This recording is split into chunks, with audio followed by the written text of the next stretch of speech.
주 발 앞에 무릎 꿇고 그 사랑에 남기네.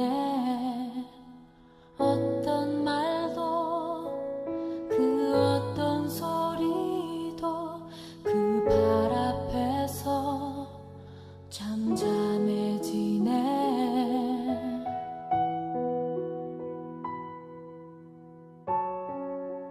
주 나의 사랑 그 발 앞에 앉아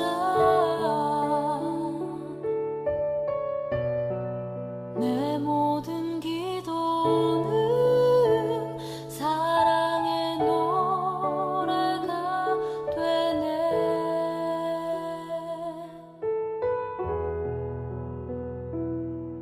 주의 옷자락 만지며 주의 두 팔을 씻기며 주님 그 발에 입 맞추며 나의 왕관을 놓으리. 주의 옷자락 만지며 주의 두 팔을 씻기며 주님 그 발에 입 맞추며 나의 왕관을 놓으리.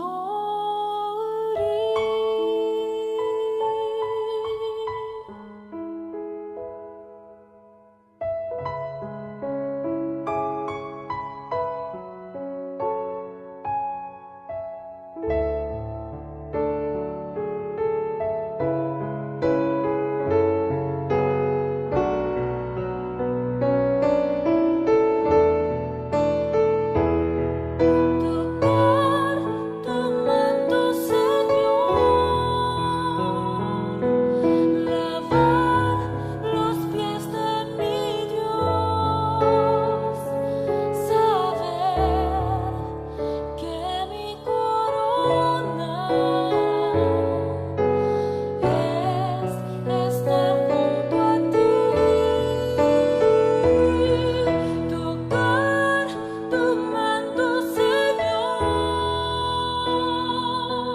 lavar los pies de mi Dios, saber que mi corona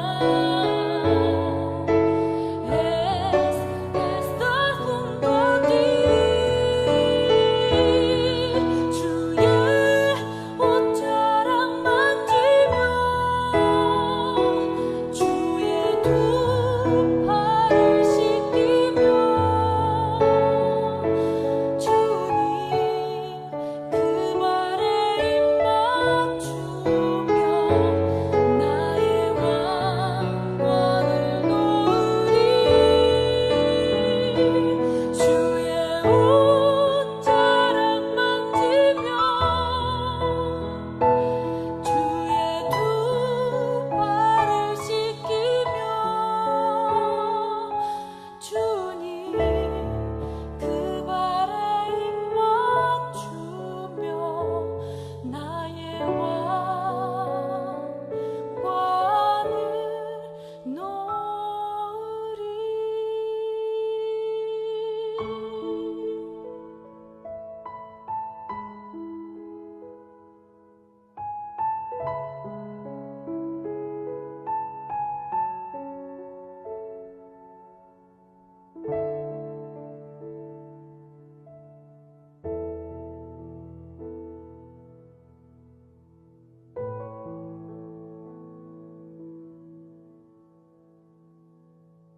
마가복음 5장 22절부터 25절까지 말씀입니다. 회당장 중에 하나인 야이로라 하는 이가 와서 예수를 보고 발 아래 엎드려 간곡히 구하여 이르되 내 어린 딸이 죽게 되었사오니 오셔서 그 위에 손을 얹으사 그로 구원을 받아 살게 하소서 하거늘 이에 그와 함께 가실새 큰 무리가 따라가며 애워싸 밀더라. 12해를 혈류증으로 알아온 한 여자가 있어. 여기까지만 읽겠습니다. 우리는 낮에 여자에 대한 이야기를 배웠습니다. 여자, 귀네라는 여인인데, 이 여자는 마리아, 그리고 성경에서 말하는 사마리아 여자, 요한복음에서만 말하면 마리아, 그리고 사마리아 여자, 가늠한 여자, 이런 여자들 이야기할 때 귀네라는 여자를 이름을 썼습니다. 그건 바로 우리에게 똑같이 적용되는 그런 말씀이기 때문에 우리도 그런 여인이다, 이런 이야기를 했죠. 마가복음 5장의 이 특징을 가만히 여러분이 살펴보시면 마가복음 5장의 특징을 우리가 알 필요가 좀 있습니다. 왜 이거 알 필요가 있냐면 마가복음 5장의 이 특징을 보면은요, 이런 특징이 있어요. 마가복음 5장의 1절부터 20절까지 말씀을 보면요, 마가복음 5장 1절부터 20절까지의 말씀에 보면 뭐에 대한 이야기가 나와요? 귀신 들린 사람에 대한, 무덤 사이에서, 무덤 안에서 있는 귀신 들린 사람에 대한 이야기가 나와 있습니다. 거기에 있는 귀신은 어떤 단어를 썼냐면 더러운 영, 더러운 마음, 그러니까 푸뉴마 아가달톤이라는 단어를 썼습니다. 그러니까 푸뉴마 아가달토스라는 이 말은 더럽다, 그러니까 깨끗하지 못한 영, 푸뉴마, 깨끗하지 못한 마음, 이것을 귀신이라고 얘기했어요. 여기서 그 귀신이 들려있는 사람이니까 더러운 마음을 가진 사람, 더러운 영을 가진 사람이다, 이렇게 볼 수가 있는 거죠. 그리고 이제 그 이야기가, 귀신 들린 이야기가 다 끝난 다음에 이제 야이로의 딸과 예수의 옷에 손을 댄 여자, 그리고 그 딸이 이제 구원함을 받아서 부활하는 그런 장면이 이제 마가복음 5장 전체에 나와 있는 것을 보아서 여기에 있는 이야기는 바로 이렇게 연결이 됩니다. 어떻게 연결되냐면 이 이야기는 마가복음 3장에 나와 있는 14절 나와 있는, 마가복음 3장 14절에 나와 있는 12를 세우셨으니 자기와 함께 있게 하시고 또 보내사 전도도 하며 15절에 귀신을 내쫓는 권능도 가지게 하려 하심이로라. 16절에 이 12를 세우셨으니, 이렇게 되어 있습니다. 그래서 마가복음 3장에는 12 제자를 세웠다라는 얘기가 나오고, 그리고 마가복음 5장에는 귀신 들린 사람에 대한 이야기가 나오고요. 그리고 이어서 회당장 야이로가 나오고, 그리고 회당장의 아내 격이 되는 그 여인, 한 여인, 귀네라는 그 여인이 나와서 12년 동안 혈류증을 앓는 이야기가 나오고, 그리고 그 딸이, 회당장의 딸이 12살인데 그 12살 먹은 딸이 죽었다 하는 그런 이야기가 나와요. 그리고 이제 부활시켜서 살아났다, 달리다굼 해서 살아났다는 이야기죠. 그러면 여기서 우리 이제 이제 성경을 봐야 되죠. 왜 여기서 이제 이어서 이렇게 써 있는지를 우리가 봐야 될 겁니다. 그죠? 그러니까 마가복음 3장에 나오는 12제자가 있죠. 그죠? 그러니까 이 성경은 누구에 대해서 쓴 내용이겠어요? 제자들에게, 바로 나에게, 하나님을 아는 자들에게 쓴 내용이에요, 이 성경책이. 그러면 마가복음 5장은 틀림없이 지금 누구에게 쓸 얘기예요? 제자들에게, 누구? 나에게 쓴 내용이라는 거죠. 그러면은 마가복음 5장 1절부터 20절의 내용은 뭐예요? 귀신 들린 자에 대한 이야기예요. 그죠? 그리고 마가복음 5장 22절에는 회당장 야이로가 나오고요. 마가복음 5장 25절에는 12의 혈류증 여인이 나오고, 마가복음 5장 42절에는 12살 먹은 회당장 딸이 나온다, 이 말이에요. 그러면 이게 다 뭐예요? 12제자, 또 12년 동안 혈류증 여인, 그리고 12살 먹은 어린아이, 이게 다 같은 내용으로 지금 써 있는 거죠. 그것을 뭔가 설명해 주려고 하는 그런 내용이겠죠. 그죠? 그래서 12제자에게 쓴, 그러면 12제자가 바로 뭐에 걸렸다는 얘기예요? 마가복음 5장에 보면 귀신 들렸다는 얘기예요. 그러니까 무덤 안에서, 무덤 사이에서 있는 귀신 들린 자라고 하는 건 뭐예요? 무덤 사이에서, 무덤 안에서 귀신 들렸다는 얘기인데, 그 무덤 안에서 귀신 들려 있는 사람을 얘기하는데, 그 무덤 안에가 어디예요? 네, 성전입니다. 성전 안에서 귀신 들려 있는 자가 있는 거예요. 누구를 얘기하는 거예요? 예, 지금으로 말하면 나죠. 나. 그러니까 제자를 얘기하는 겁니다. 그러니까 제자들이, 자, 설명을 잘 다시 한번 들어봐야 돼요. 제자들이 귀신 들린 자가 되었다. 귀신 들린 자는 뭐를 하나로 표현하려고 했던 것이다? 회당장 야이로라고 하는 것을 표현하려고 했던 거다. 회당장 야이로는 누구다? 12년 동안 혈류증 여인이다. 12년 동안 혈류증 여인이 피 흘리다가 12살 먹은 어린아이로 죽었다. 여러분 지금 뭔 얘기하는지, 목사님 뭔 얘기하는 거예요? 이렇게 할지 모르겠지만 이게 성경을 지금 다시 한번 봐봐요. 지금 뭐라고 설명을 하고 싶은지 한번 잘 보세요. 회당장 야이로는 그 딸이 하나 있었어요. 근데 죽어가고 있었습니다. 근데 피가 계속 흐르면 죽어요, 안 죽어요? 죽죠. 근데 그 여인도 12년 동안 피가 흐르고 있어요. 그렇죠? 참 이상하죠, 그죠? 참 이상한 집안이야. 그죠? 회당장 야이로는 부자예요, 거지예요? 부자입니다. 아주 그 대표적인 사람이에요. 그 나라에서 대표적인 사람인데, 이 사람이 사실은 속에는 어떤 사람이라는 거예요. 예, 피가 유실되고 있는 죽어가는 사람이란 얘기예요. 그리고 급기야 죽었다는 얘기입니다. 그러니까 이 사람을 살리는 거죠. 그러니까 회당장 야이로가 12년 혈류병 여인이고, 12년 회당장 야이로가 자기 딸 12년 동안 살았던 어린아이, 죽음을 앞에 놓고 있는 그 어린아이란 말이에요. 그러니까 이 어린아이와 혈류병 여인을 통해서 지금 누구를 설명하는 거예요? 회당장 야이로를 설명하는 거예요. 회당장 야이로가 어떤 사람이겠어요? 회당장이니까 율법의 사람이죠. 그러니까 율법의 사람이라고 하는 것을 설명하는 거예요. 회당장 야이로가. 그러면 율법의 사람이라고 하는 이 사람은 하나님을 아는 사람이에요? 모르는 사람이에요? 하나님을 아는 사람이죠. 근데 하나님을 아는데 제대로 알아요? 제대로 몰라요? 제대로 모르니까 죽어가고 있는 거죠. 그러니까 제대로 알았다면 죽지 않죠. 그죠? 그래서 이 사람이 예수님을 만나가지고 살려주세요. 왜? 나는 죽어가고 있으니까. 내 딸이 죽어가고 있습니다. 그러니까 그건 자기가 죽어가고 있다는 얘기예요. 그렇죠? 자기 딸이 자기잖아. 그죠? 자기 딸이 자기나 마찬가지라고요. 그러니까 자기가 죽어가고 있습니다. 살려주십시오. 그래서 예수님한테, 회당장이라는 사람이 그 당시에, 회당장이 예수라는 사람을 만날 필요가 있을까요? 만날 필요 없습니다.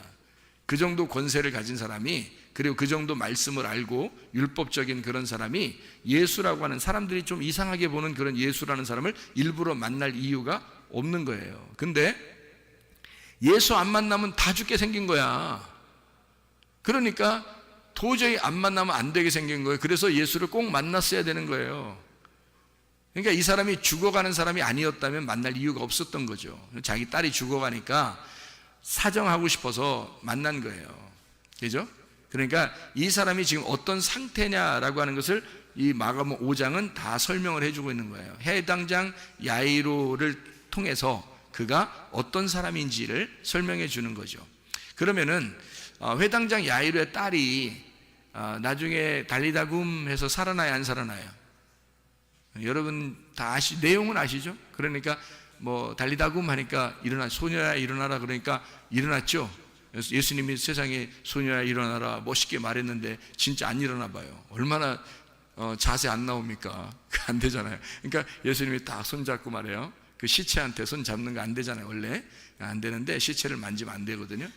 근데 뭐 그렇게 만져도 회당장이 뭐 꼼짝 못해요. 왜냐하면 자기 딸이니까. 자기 딸을 만졌는데 어떻게 해? 꼼짝 못해. 원래 부정하거든. 만지면 안 되는데 만져. 그래 만지고서 회당 소녀야 일어나라 그래요. 한마디 하니까요, 이 아이가 막 온기가 돌아오고 싹 일어납니다. 일어나요. 일어났더니 예수님이 특이하게, 다른 데는 그런 말 안 해요. 다른 데는, 다른 성경에는요, 그냥 그냥 일어나라, 일어나라, 의자 들고 가라, 이런 얘기도 하고, 들 것을 들고 네가 가라, 이런 걸어 가라, 집으로 가서 간증해라, 이런 얘기도 하고 그러는데, 특이하게 여기는요, 달리다 꿈 하고서 뭐라고 얘기해요? 예, 먹을 거 주라고 그래요. 희한하죠. 이게 특이하게 여기에 나타나는 현상이거든요. 마가복음 5장에. 그러면 여기에 죽음이라고 하는 것은 뭐하고 연결됐다는 걸 얘기하는 거예요. 먹는 거하고 연결됐다는 얘기예요. 아, 잘못 먹으면 죽는구나. 자, 예수님 만나기 전에 먹는 게 있었어요. 누가? 회당장이, 그 가족이, 그죠? 예수님 만나기 전에 먹는 게 있었어요. 근데 그걸 먹었더니 죽어가더라 이거예요. 그래서 예수님을 만났더니 예수님이 내 거를 먹어라, 이제는 먹을 것 좀 줘라 이래요. 그랬더니 그 먹을 거가 파고 먹다, 식사하다라는 얘기인데, 이게 에스디오, 먹다, 개걸스럽게 먹다, 그러니까 살다, 그러니까 살게 해라, 먹어서 살게 하라는 말이거든요. 이 말이요. 달리다 굼, 잠자는 자여 일어나라 그랬습니다.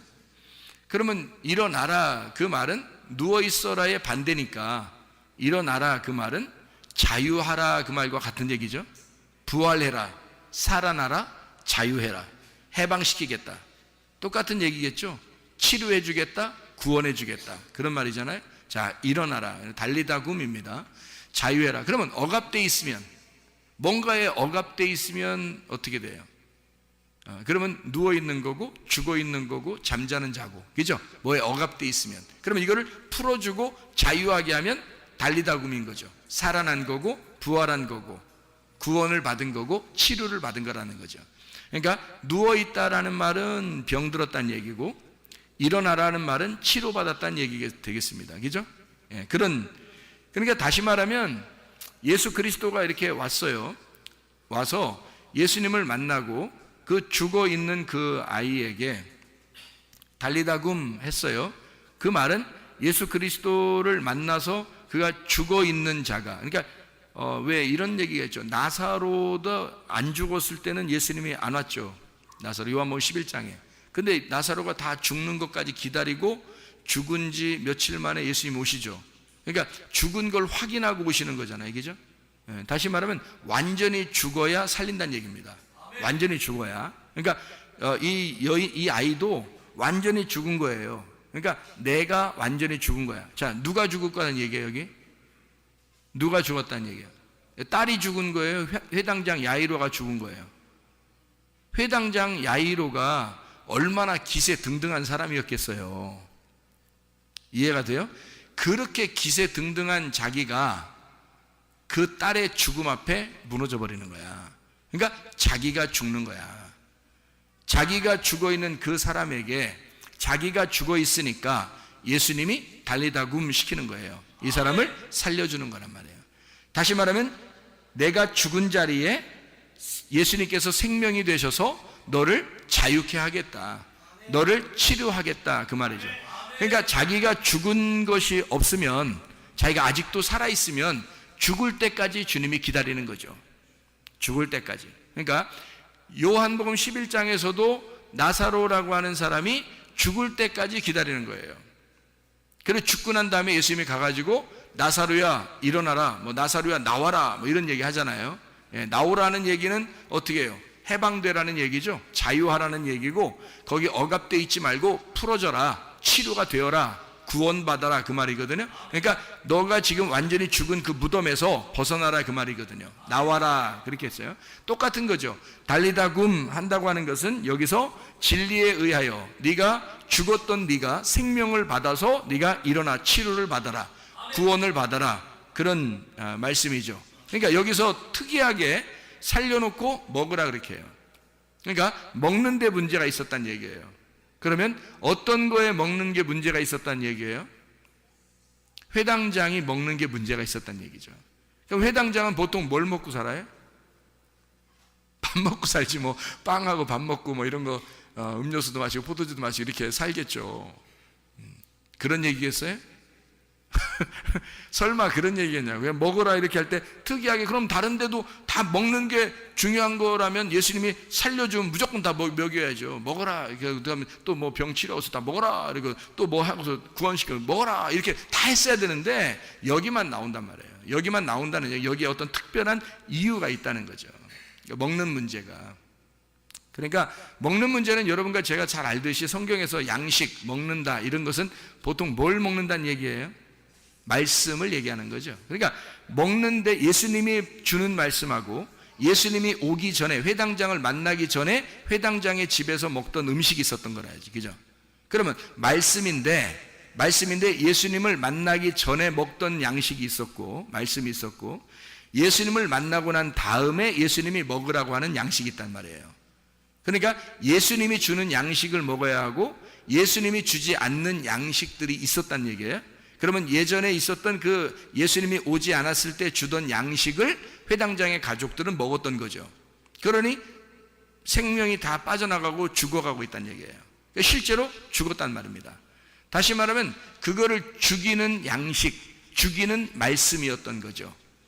그러면 그 말씀의 말씀이 비교가 돼서 이건 선한 말씀이야, 이건 악한 말씀이야, 이건 깨끗한 말씀이야, 이거는 더러운 말씀이야, 이거는 깨끗한 마음이야, 이거는 더러운 마음이야, 이건 깨끗한 영이야, 이건 더러운 영이야.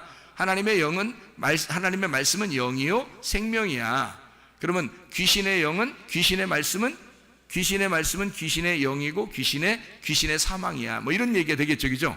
그러니까 그 말씀, 먹는 양식에 대한 이야기인데 그 먹는 양식에 하나는 나를 죽이는 말씀이 있고 나를 살리는 말씀이 있다는 거지. 그거를 두 개를 나누어서 설명하는 장면이 어디겠어요? 그러니까 여기 회당장 야이로의 이야기가 나오기 바로 전에 성전 안에, 다시 말하면 무덤 안에 귀신 들린 자, 그가 먹던 양식이 뭐였다는 거예요. 그러니까 귀신의 양식. 그러니까 성전 안에 있었던 영, 성전 안에 있었던 말씀, 성전 안에 자기들이 먹던 율법, 이런 얘기란 말이에요. 성전 안에서 자기들이 먹던 말씀들. 자, 이해가 되겠어요? 그러면 성전 안에서 먹던 이 회당장이니까 회당 안에 성전 안에 회당장이니까 이 사람은 틀림없이 율법으로 살던 사람이란 말이에요. 그런데 예수님을 초청할 수가 없어요, 원래는. 그런데 죽어가니까 할 수 없이 복음을 초청한 거예요. 그래서 자기가 죽어가니까 살고 싶어서, 사람이 병이 나서 너무 힘들면요, 진짜 낫기만 했으면 좋은 거죠. 진짜 죽어가는 사람이 살기만 했으면 좋다, 이런 얘기하는 것처럼 정말 죽어가고 있으니까, 너무 아프니까 낫기만 했으면 좋겠다는 거예요. 그러니까 이 사람이 이런 상태니까 예수님을 초청한 거예요. 이런 상태니까. 자기가 그런 상태가 아니라면 절대 예수를 초청할 사람이 아니죠, 이 사람이. 그러니까 자기가 어떤 상태니까 예수님을 초청하게 되었다, 그런 이야기가 되죠. 그러니까 이게 다 연결됐다는 얘기를 우리가 지금 제가 설명하느라고 그래요. 자, 12제자, 그리고 귀신 들린 자. 이제 귀신 들린 자면 우리가 귀신 들렸다, 이런 의미가 아니고, 그게 어떤 말씀을 가지고 있었던 사람이냐라는 그런 말이죠. 처음에는 어떤 말씀을 가지고 있었겠어요? 율법이라고 하는 거짓의 말씀, 하나님과 내용이 다른 그런 자기들끼리의 어떤 해석을 한 그런 말씀들, 자기의 의견이 충분한 그런 자기 견해가 있는 말씀들을 가지고 있었다는 거죠. 그러니까 이 사람이, 대표적인 사람이 누구라고? 회당장 야이로라고. 회당장 야이로니까 이 사람은 12해 12년 동안 피가 흘리는 아내를 두고 있고, 그리고 실제로 죽어가는 딸을 두고 있단 말이에요. 그러니까 이 가족은 세트로 지금 하나의 사람을 설명하기 위해서 세트로 지금 죽어가고 있는 겁니다. 이해가 되겠죠? 세상에서 죽은 자를 예수님은 뭐라고 불렀어요? 달리다고 하기 전에 이 여자를, 이 소녀를 뭐라고 했어요? 죽었다 그랬어요? 잔다 그랬어요? 세상에서는 죽었다고 했지만 예수님 안에서는 모두 다 잠을 자는 것이다 말이에요. 다시 말하면 어떻게 됐다고? 살아있다는 얘기입니다. 예수님 안에서는 살아있다. 여러분이 예를 들어서 지금 오늘 죽으면요, 죽었을까요? 살아있을까요? 살아있습니다.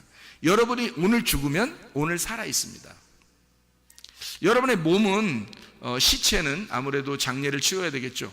근데 여러분의 영혼이 여러분 자신이니까 여러분 영혼은 하나님께서 어떻게 만나고 있겠죠.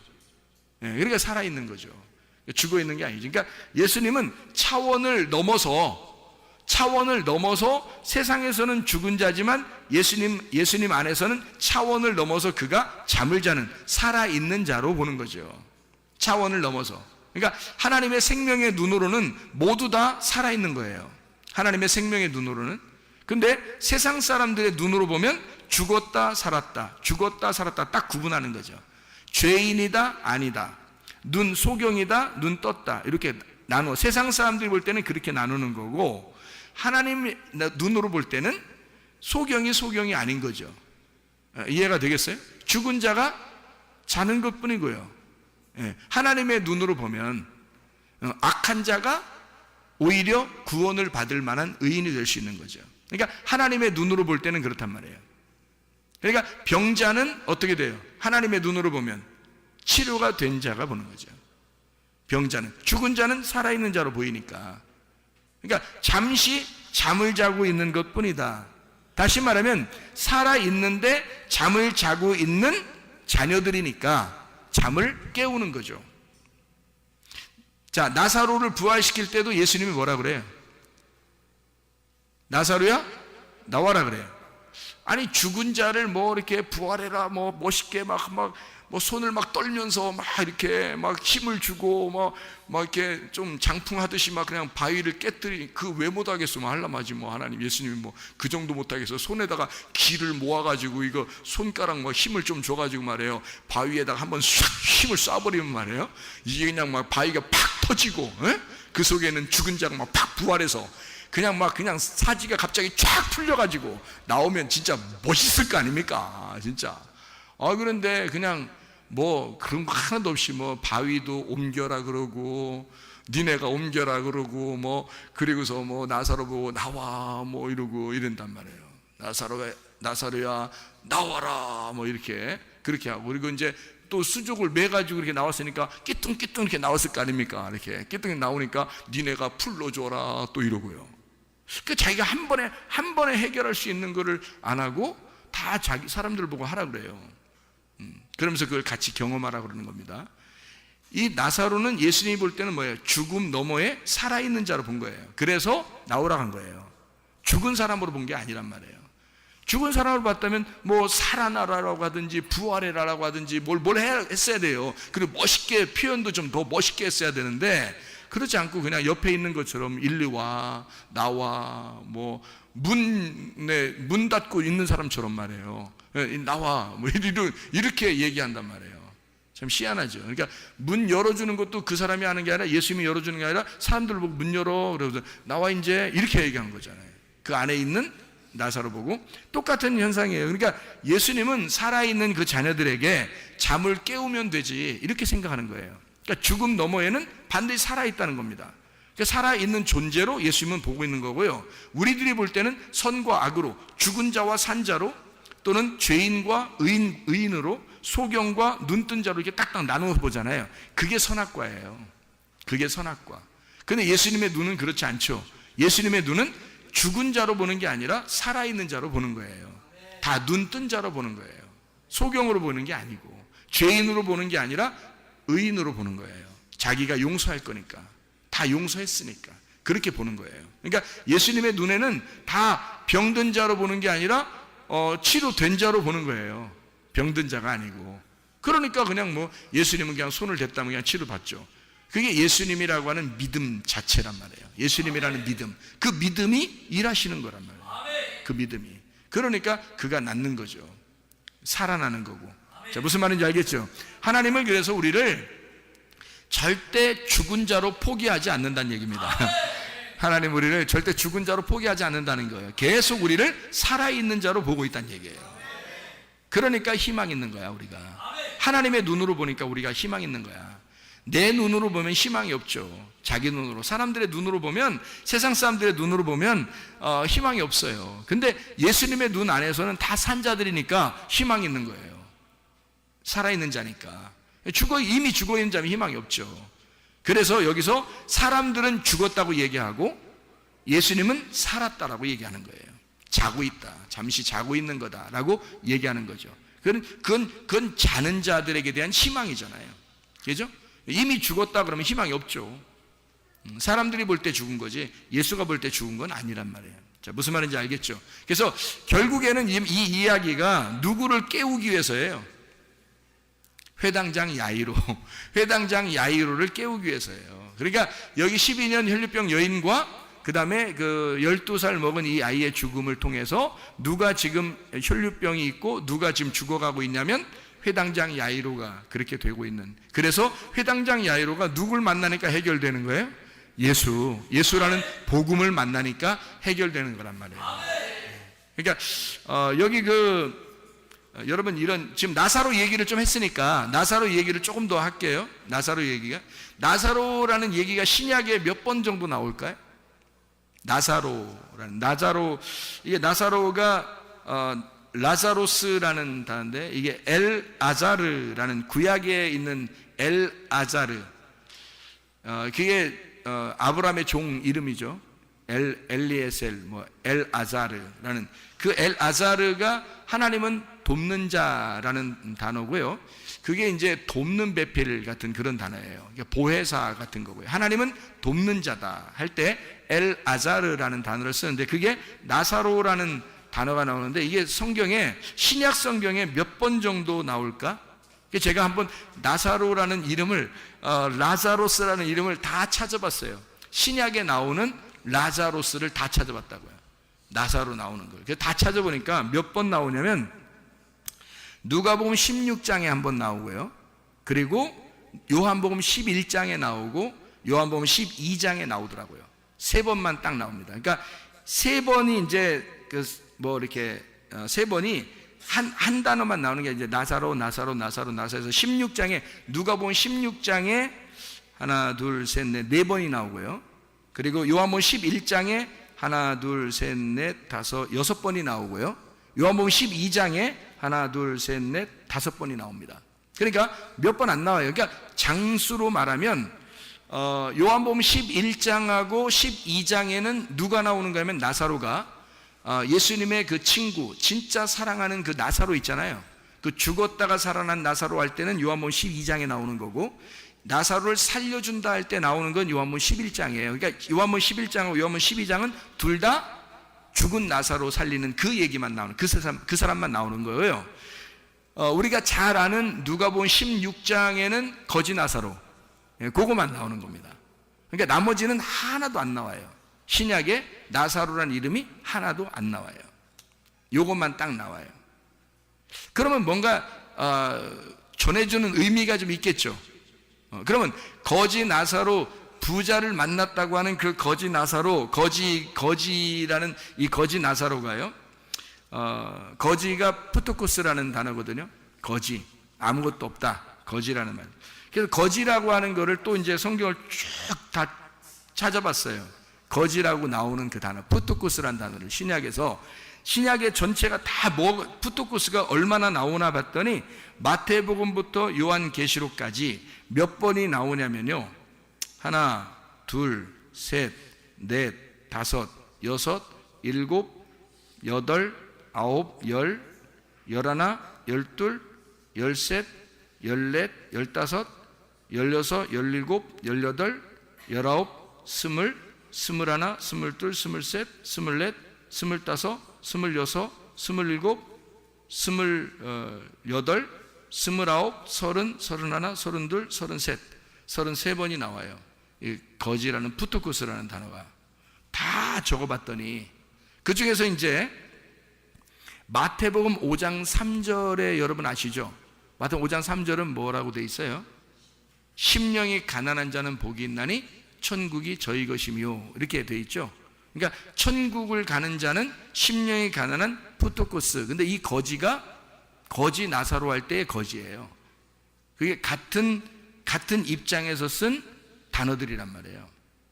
그래서 마태복음만 몇 개 이렇게 읽어보면, 마태복음만 몇 개 읽어보면요, 마태복음 5장 3절에 심령이 가난한 거지, 그 가난하단 말이 거지란 말이고요, 마태복음 11장 5절에 나온 맹인이 보며 못 걷는 사람이 걸으며 나병 환자가 깨끗함을 받으며 못 듣는 자가 들으며 죽은 자가 살아나며 가난한 자에게 복음이 전파된다 할 때, 그 가난한 자 거지에게만 복음이 전파된다고 되어 있어요. 그러니까 복음이 가난한 거지에게만 복음이, 푸토코스에게만 복음이 전파된다는 거예요. 그러면 누구만 구원받아 천국 간다는 얘기예요? 거지만 천국 간다는 얘기예요. 거지만. 그러니까 누구만 아브라함의 품에 들어가 있다는 얘기예요? 아브라함은 하나님의 품이고 하나님 아버지의 품이라는 얘기예요. 말씀의 품에 들어간다는 얘기는 거지만 들어간다는 얘기예요. 거지만. 그러니까 거지에게만 복음이 전파되니까. 그게 성경에 나와 있는, 지금 마태복음만 몇 개 읽어도 그렇단 말이에요. 그리고 이제 뭐 19장, 마태복음 19장 21절에 보면, 19장 21절에 보면 예수께서 이르시되 내가 온전하고자 하냐, 가서 내 소유를 팔아 가난한 자들에게 주라 그랬어요. 가난한 자들에게 주라. 그리하면 하늘에서 보화가 내게 있으리라. 그리고 와서 나를 따르라. 이렇게 되어 있거든요. 이 가난한 자, 거지를 얘기하는 겁니다. 그러면 거지는 예수를 말하는 것이고, 먼저는 예수님을 말하는 것이고, 진짜 예수가 있는 자를 말하는 거죠. 그러니까 거지에게 소유를 팔아 나누어 주라 라고 하는 건 그들에게 복음을 나누라, 이런 말이거든요. 그러니까 네가 진짜 온전하려고 하다면 그렇게 해라, 그런 얘기고요. 26장 마태복음 26장 9절의 말씀에 보니까 이것을 비싼 값에 팔아 가난한 자들에게 줄 수 있었겠도다. 이건 무슨 얘기인지 아시죠? 이게, 그죠? 향유값 깨뜨린 거예요. 그랬더니 11절에 뭐라고, 예수님이 뭐라고 하냐면, 가난한 자들은 항상 너희와 함께 있잖아. 나는 항상 함께 있지 않잖아. 이렇게 얘기해요. 이거는 죽음을 준비하기 위해서 한 것이다 라고 얘기하기 때문에, 예수님은 죽으시는 예수님은 한 번 죽잖아요. 그 한 번 죽으시는 그 예수님에게는, 예수님은 항상 있는 건 아니잖아요. 한번 죽음을 위해서 있는 거니까. 근데 나머지 가난한 자들은 항상 있대요. 그 말은 뭐예요? 예수는 항상 살아있다는 얘기예요. 예수는. 그러니까 항상 거지와 함께 있다는 얘기입니다. 거지들과 함께 있다. 그러면 그게 어떤 거지를 말하겠어요? 틀림없이? 예, 심령이 가난한 자를 말하는 거예요. 마음이 가난한 자, 마음이 거지인 자들과만 함께 한다는 얘기예요. 그 사람들만 천국 간다는 얘기예요, 이게. 그러면 여러분 보세요. 마가복음 5장에 회당장 야이로가 거지겠어요, 부자겠어요? 부자죠. 회당장이니까 부자인데, 이 부자를 뭘로 만들어야 돼? 거지를 만들어야 되는 거야. 그래야 이 사람을 구원하는 거야. 그래서 부자라고 이제 성경에 쓴 단어들을 또 제가 한번 다 찾아봤거든요. 플루시오스라는 단어인데, 그 부자라는 단어를 다 찾아보니까 몇 개 정도가 나오냐면, 또 뭐 이렇게 하나 이렇게 뭐 세면 많아요. 이게 좀 있어요, 좀 있는데 뭐 한 뭐 돼요.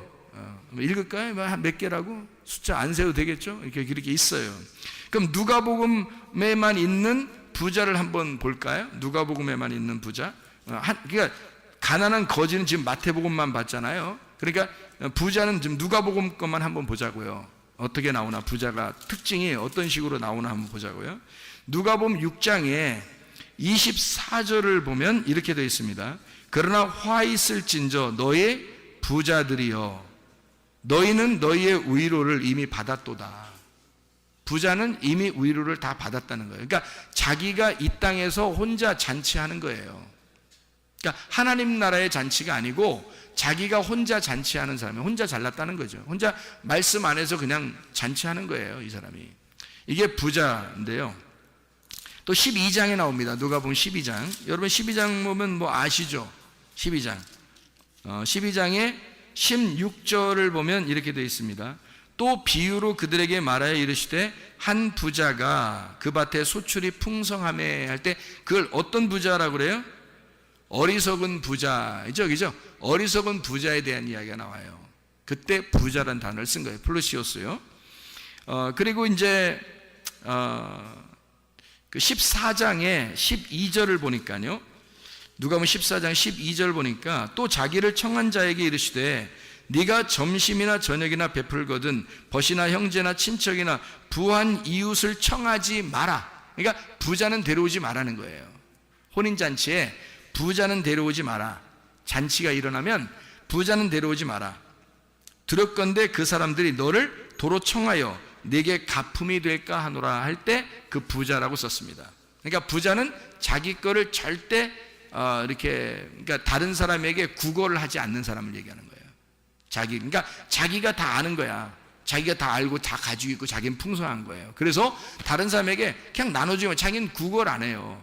한마디로 구하지 않는단 말이에요. 말씀을 구하지 않아. 자기가 다 가지고 있다고 생각하니까. 16장 1절입니다. 우리가 이제 부자에 대한 이야기. 또 제자들에게 이르시되 어떤 부자에게 청지기가 있는데 그가 주인의 소유를 낭비한다는 말이 그 주인에게 들린지라 이렇게 할 때 1절에 나오고요. 19절에 누가복음 16장 19절에 한 부자가 있어 자색옷과 고운 베옷을 입고 날마다 호화롭게 즐기더라 할 때 나사로 가난한 거지 나사로하고 부자와 거지 나사로 얘기할 때 누가복음 16장에 19절부터 31절까지 설명하는 거 아시죠? 그래서 누가복음 16장에는 1절과 19절과 21절 그리고 22절 이렇게 부자에 대한 이야기가 16장에 나오고요. 그리고 18장에 23절에 보면 18장 23절을 보면 그 사람이 큰 부자이므로 이 말씀을 듣고 심히 근심하더라. 예수님께서 부자가 하나님 나라 들어가는 게 낙타가 바늘구멍 들어가는 것보다 어렵다 할 때 그 말 할 때 그 부자예요. 그 부자는 거기다 또 쓴 겁니다. 25절에도 그렇게 나와 있죠. 그죠? 낙타가 바늘귀 들어가는 것보다 부자가 하나님 나라 들어가는 게 너무 어렵다. 이렇게 할 때 그 부자를 똑같이 썼습니다. 19장 2절 말씀 삭개오라 이름하는 자가 있으니 세리장이요 또한 부자라 이렇게 돼 있죠. 그죠? 부자라. 그리고 21장 1절 말씀 보니까 예수께서 눈을 들어 부자들이 헌금함에 헌금 넣는 것을 보시고 가난한 거지 같은 과부가 드리는 것을 보고 더 크게 드렸다라고 얘기할 때 부자들이 헌금을 냈다 이렇게 얘기하는 그 얘기. 부자들은 자 특징을 보니까 어때요? 지금 우리가 누가복음만 쭉 봤거든요. 특징을. 그럼 부자들은 어떤 특징을 갖고 있어요? 자기가 풍성하죠. 풍성하니까 다른 사람에게 구걸하지 않는 거예요. 그죠? 그러니까 한마디로 말하면 부족함이 없는 겁니다. 자기가 부족하지 않으니까 예수가 필요하지 않겠죠. 그죠? 복음이라는 예수가 필요하지 않아요. 왜냐하면 복음은 가난한 자들과만 함께 있으니까. 그렇죠? 그러니까 부자의 특징을 보니까 여기서 누구누구 특징이 나와요? 어리석은 부자가 나오고요. 부자가 거지 나설 할 때 그 부자가 나오고요. 그리고 삭개오도 부자라고 나오고요. 그죠? 그리고 헌금 낼 때 부자도 나오고요. 또 청함 받을 때 부자는 청하지 말라 이런 말도 나오고요. 그죠? 그러니까 여기서 이 부자들에 대한 이야기가 이렇게 나오고 거지에 대한 이야기가 나오는데 회당장 야이로라고 하는 마가복음 5장에 회당장 야이로가 부자였죠. 그러니까 뭘 만들어야 돼요? 가난한 거지를 만들어야 돼. 그러니까 부자에서 가난한 거지를 만들려니까 지금 자기가 가지고 있는 걸 다 뺏어야 돼, 안 뺏어야 돼요? 다 뺏겨야 되는 거예요.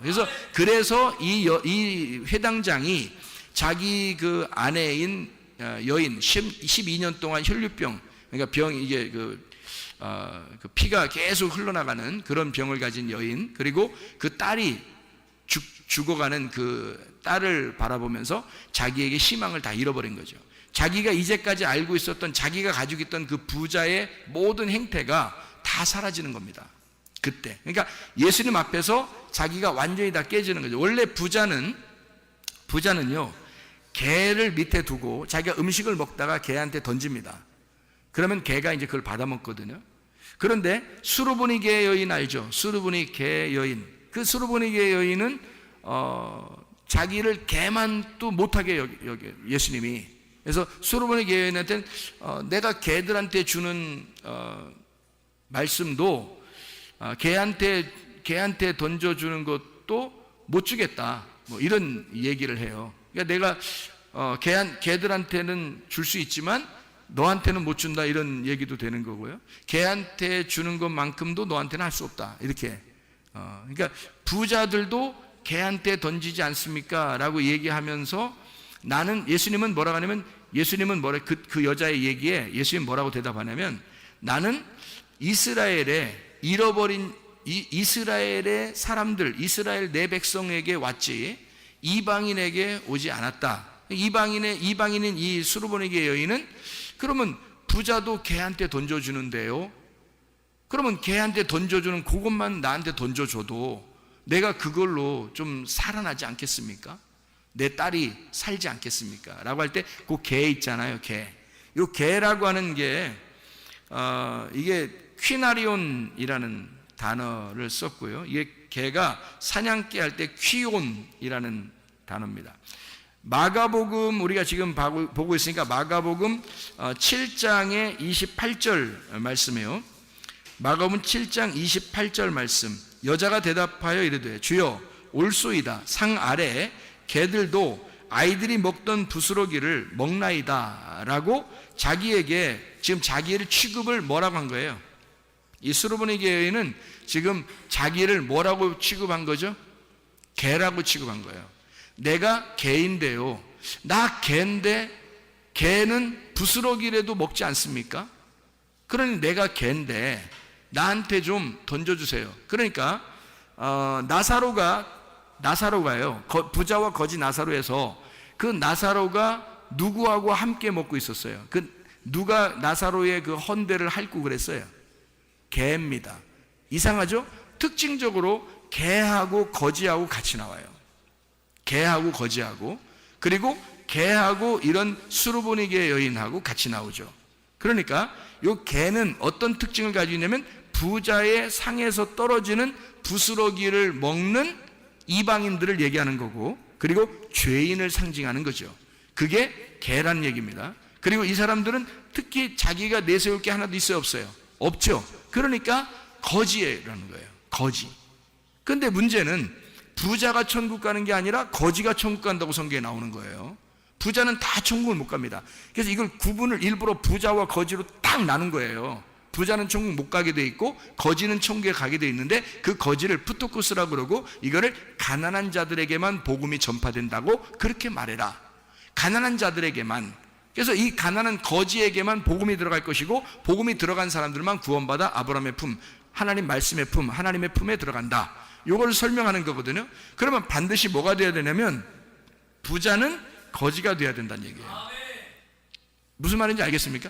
이 땅의 얘기를 하는 게 아니에요. 이게 여러분이 알고 있는 것들을 얘기하는 겁니다. 여러분이 알고 있는 것들을 얘기하는데요. 여기 회당장 야이로는 자기가 알고 있는 것들이 있을 겁니다. 충분히, 그죠? 자기 지식이 있을 거고, 자기 생각이 있을 거고, 자기 의견이 있을 거예요. 자기 견해가 충분히 있을 거란 말이에요. 그런데 이거를 싹 다 뺏겨서 거지가 되지 않으면 회당장 야이로는 희망이 없어요. 하나님이 보실 때. 그래서 이걸 다 뺏어놔야 돼요. 다 뺏으면 거지가 되는 거거든요. 자기가 알고 있었던 게 있고 회당장인데 다 뺏으려니까 어떻게 해요? 다 쳐버리는 거죠. 주변을, 이 사람이 가지고 있는 모든 소유를 다 쳐버리는 겁니다. 그럼 이 사람이 깨끗한 자기만 딱 나오겠죠. 거지로 나오는 겁니다. 그러니까 한마디로 옷을 이거 입고 저거 입고 계속 겹겹이 입었는데 옷을 싹 벗겨놓고 그냥 알몸땡이로 딱 예수님 부르는 거예요.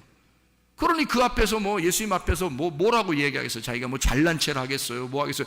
다 죽어가고 있는데, 지금 딸이 지금 앞에서 죽어가고 실제로 죽었는데, 그러는데 거기 앞에서 예수님 앞에서 뭔 잘난 체를 하고 있으며 회당에서 내가 율법에서는 내가 이렇게도 행하고 저렇게도 행하고 내가 이런 사람인데요, 당신은 뭘 얘기하러 이 땅에 왔습니까? 하면서 부자들은 그렇게 얘기하거든요. 바리새인들은 그렇게 예수님을 대적하고 그러거든요. 그런데 이 사람은 할 말이 없어요. 왜? 자기 죽어가니까. 그러니까 완전히 이 사람 거를 빼내서 부자를 거지, 개로 만들어 버리는 거예요. 이게 쉬운 거냐고. 이게 부자를, 겹겹이 옷을 껴입은 부자를 개 만들어 버리는 겁니다. 이게 이런 작업이에요. 그래, 이 작업을 하는데 보통 이 작업이냐고. 이게 그러니까 사람 하나 작살 내버리는 거예요. 한마디로 사람 하나 병신 만들어 버리는 거야. 그리고서 개 만들어서 구원하겠다는 거예요. 주님이 개 만들어서. 그러니까 거지 만들어서 구원하겠다. 그러니까 여러분 잘났으면 얼마나 잘났어요? 어떻게 해야지 구원받아요? 내 개입니다. 내가 가면 생각하니까 그지예요. 나 개입니다. 나 아무 가진 게 없네요. 나 진짜 주님의 복음만 필요합니다. 나 살려주세요. 나를 치료해 주세요. 나를 거듭나게 해주세요. 내 생각 다 빼버리고 주님 생각으로만 살겠습니다. 내 믿음 빼고 주님 믿음으로 내가 살겠습니다. 내 말씀 다 빼고 주님 말씀으로만 살겠습니다. 이거는 거지만 구걸하는 거예요. 거지만 구걸하는 거예요. 이 사람이 거지가 안 돼서는 예수님을 초청할 수가 없습니다. 거지가 되니까 초청하는 거예요. 예수를. 그리고 예수는 그의 죽음을 살려버리는 겁니다. 그 집안에 죽어가는 그 집안을 살려버리는 거예요. 여러분의 집안이 잘 되는 역사, 여러분 몸이 잘 되는 역사, 여러분의 그 잘못된 모든 문제들이 갑자기 잘 되는 역사는 예수가 초청되면 됩니다. 예수의 말씀이 여러분 안에 들어오시면 되는 거고요. 예수의 믿음이 여러분의 가정에 강타하면 되는 것입니다. 자기가 할 수 있는 게 아니에요. 내가 할 수 없을 땐 다 내려놓는 겁니다. 그냥 거지가 되는 거예요. 그냥 개가 되는 것입니다. 그러면 주님이 그냥 살리는 거야. 이 사람을. 그 구원이야. 그게 치료고, 그 말씀의 역사, 그 믿음의 역사가 들어오는 되는 것입니다. 내게 아니야. 내가 가지고 있었던 거 아니야. 이제까지 가지고 있었던 거 아니고 예수가 가지고 와야 되는 거예요. 예수의 복음이 와야 돼. 치료가 와야 돼. 그 믿음이 와야 돼. 내 거 아니고 예수께 와야 되는 거예요. 그게 와야 구원받는 것입니다. 그래서 거지만 복음이 들어간다는 것입니다. 거지만 자기가 뭐 좀 알고 있다, 교회 생활 뭐 오래 했다, 다 소용없어요. 그게 뭐냐고. 그게 뭐가 대단해서.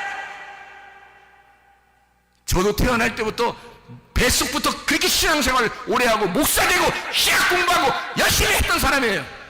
그게 뭐? 그래서 다 필요 없어요. 주님 앞에서 내가 벌거숭이 모습으로 나 거지예요. 나 죽어가고 있어요.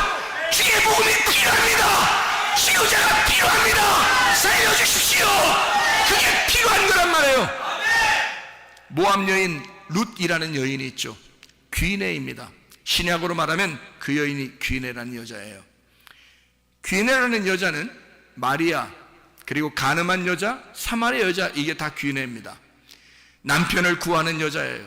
너무 불쌍한 사람들이죠. 그런 사람들 주님께서 외면하지 않습니다. 반드시 주님은 신랑으로 찾아오십시오. 모압 여자 이 룻 희망이 있습니까? 자기 남편 죽고 희망이 있어요? 그래서 이스라엘로 시어머니 따라서 돌아왔어요. 우리나라 말로, 우리나라 같이 따지면 가장 관계가 안 좋은 사람하고 온 거예요. 아니, 가장 관계가 좋은 사람이었어요. 성경에선 그렇단 말이에요. 성경에선 가장 관계가 좋은 사람으로 왔는데, 한국 말로 따지면, 한국 사람의 그 정서로 따지면 가장 관계가 안 좋은 사람으로 온 거란 말이에요. 아무도 의지할 사람이 없어요. 시어머니 하나 붙들고 왔으니까 시어머니 하나 받고 대화할 사람이 없어요. 그런 사람이에요. 얼마나 외롭겠어요. 아무도 만날 수도 없고 그냥 그 여인, 그 시어머니 하나 따라서 왔어요. 시어머니가 어떤 나라 사람이냐면요, 이스라엘의 베들레헴 사람이에요. 다시 말하면 말씀입니다. 베들레헴에서 예수가 태어나잖아요. 그러니까 그 하나님의 거듭난 그 장소란 말이에요. 하나님의 거듭난 장소에서 온 여인, 그 여인을 따라서 모압 여자가 전혀 구원받을 수 없는 여자예요. 여러분과 저 같은 그런 귀인입니다.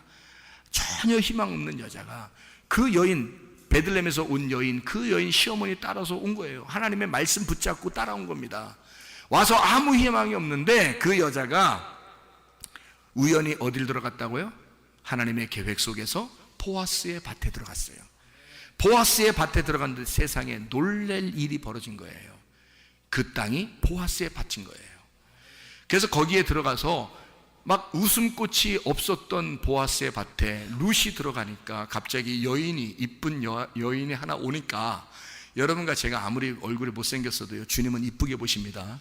교회, 보아스의 밭이 교회인데요, 이 교회에서 여러분 다 누가 못생겼어, 누가는 뚱뚱해, 누구는 키 작아,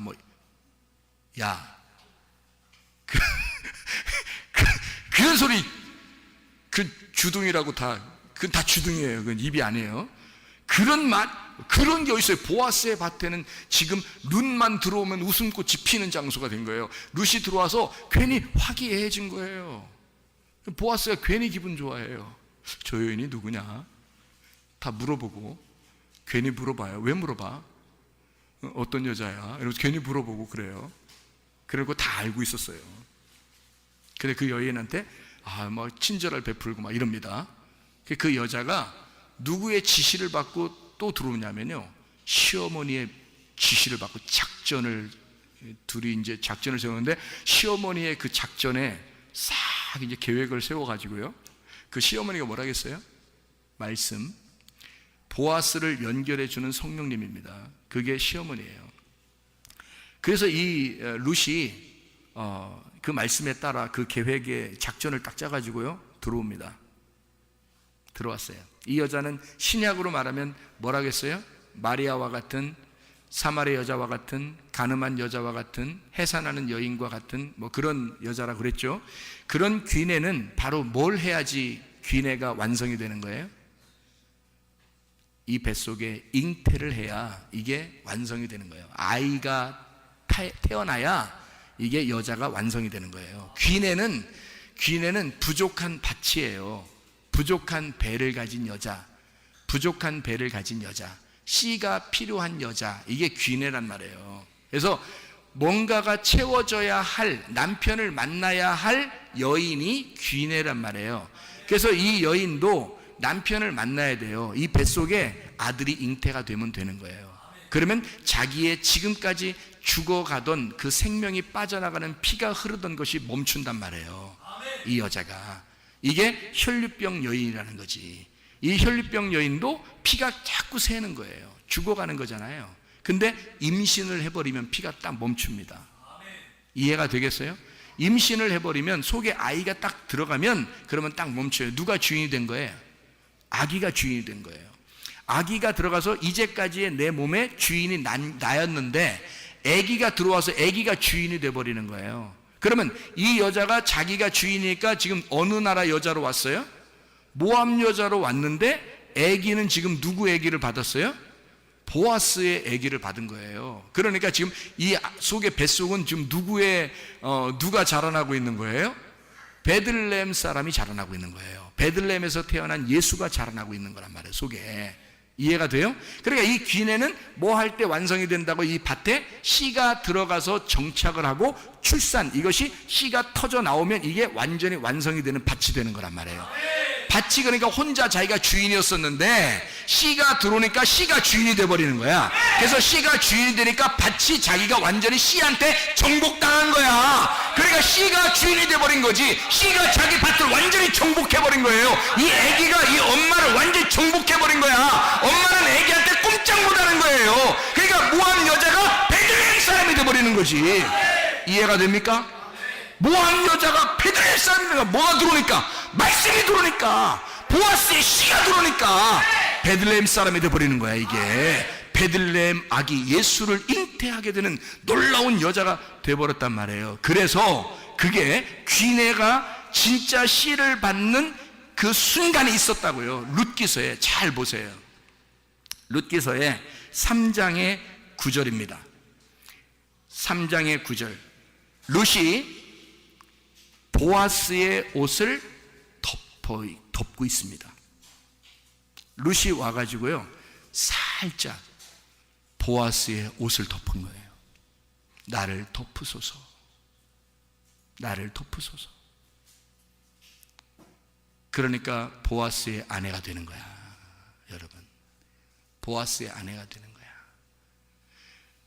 말씀이 이 속에 들어와 임신이 되면, 그러면 이 여자는 신분이 바뀌어버리는 거예요.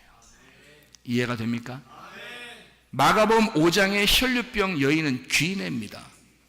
남편을 만나야 하는 씨가 필요한 여인이란 말이에요. 그래서 이 여자가 뭘 만졌어요? 예수의 옷자락을 만진 거야. 무슨 말인지 이제 감이 잡히셔야지. 배도 잡히고 사과도 잡히고 포도도 잡히고. 이 여자가 왜 옷을 만졌겠어요? 룻이 보아스에게 자기를 덮으소서, 내가 당신의 옷의 밑에 있습니다. 혈루병 여인이 예수님의 옷자락을 만지며 나는 이 옷자락을 만지면 낫을 것이다, 이 남자가 나의 남편이 될 것이고 이 남자가 나에게 이 말씀이라는 씨를 줄 것이다, 나는 이 남자의 말씀을, 이 남자의 아이를, 이 속에 예수를 잉태하게 될 것이다, 나는 살아날 것이다, 죽은 내가 살아날 것이다, 병들어 죽어가는 내가 살아날 것이다, 이거를 믿은 것입니다. 이 여자가 나는 당신의 아내요, 나는 당신을 바라보는 사람입니다, 나는 당신의 옷을 날 덮으소서, 나를 살려주소서, 나를 치유해 주소서. 말씀이 여러분 속에 들어가 일하시게 하시길 바랍니다. 기도하겠습니다. 우리 하나님 앞에 간절하게 한번 기도합니다. 주여, 3번으로 기도합니다. 우리 하나님, 나는 귀인입니다. 나는 희망이 없는 여인이에요. 주여, 나를 살려주소서, 나를 치유해 주소서, 나를 구원해 주소서. 주여, 세번 기도합니다. 주여,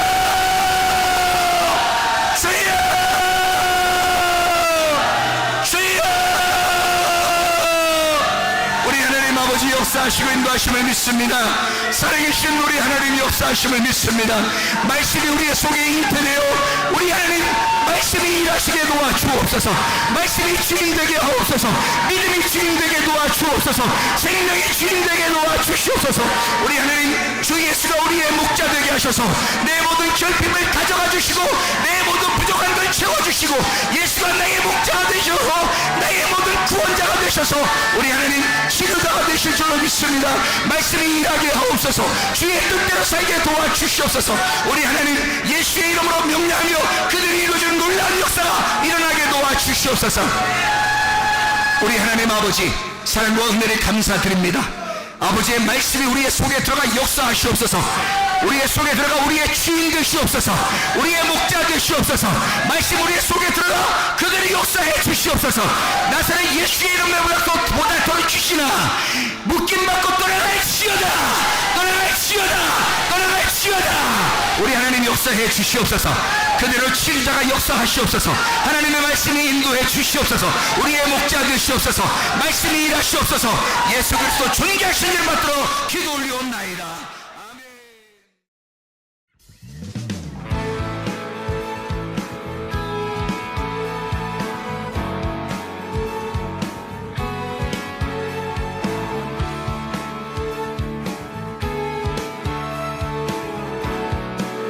우리가 꿈꾸는 나라, 우리가 꿈꾸는 나라, 그것은 우리의 고향, 그곳은 우리의 고향. 손에 잡히지는 않아도 믿음으로 그곳을 보내. 그곳이 실존하기에 우리가 함께한 꿈을 꾸기에 아무것도 없는 자 같은 나, 모든 것을 가진 자로다. 다시 한번 우리가 꿈꾸는 나라, 우리가 꿈꾸는 나라, 그곳은 우리의 고향, 그곳은 우리의 고향. 손에 잡히지는 않아도 믿음으로 그곳을 보내. 그곳이 실존하기에 우리가 함께할 꿈을 꾸기에 아무것도 없는 자 같은 나, 모든 것을 가진 자로다. 사막의 샘이 넘쳐 흐르고 사자와 어린 양이 뛰노는 그곳, 어린이 독사물에 손 넣고 보내는 그곳엔 하나님의 나라의 샘이 넘쳐 흐르고 사막의 샘이 넘쳐 흐르고 사자와 어린 양이 뛰노는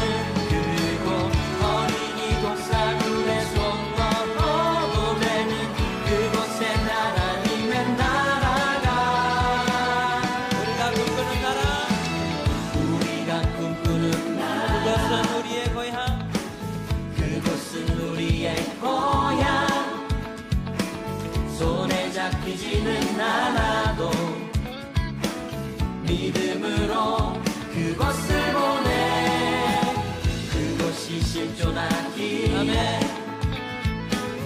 우리가 함께한 꿈을 꾸기에 아무것도 없는 자 같으나 모든 것을 가진 자로 가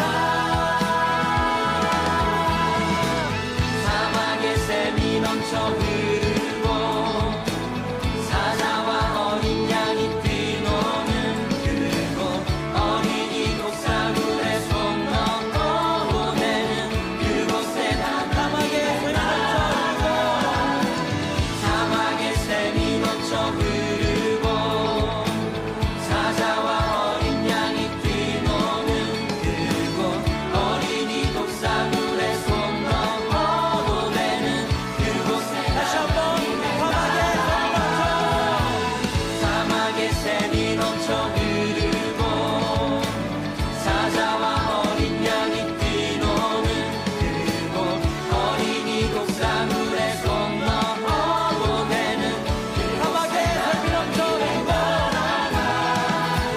사막의 샘이 넘쳐 흐르고 사자와 어린 양이 뛰노는 그곳 어린이 독사물에 손 넣어 보내는 그곳에 하나님의 나라가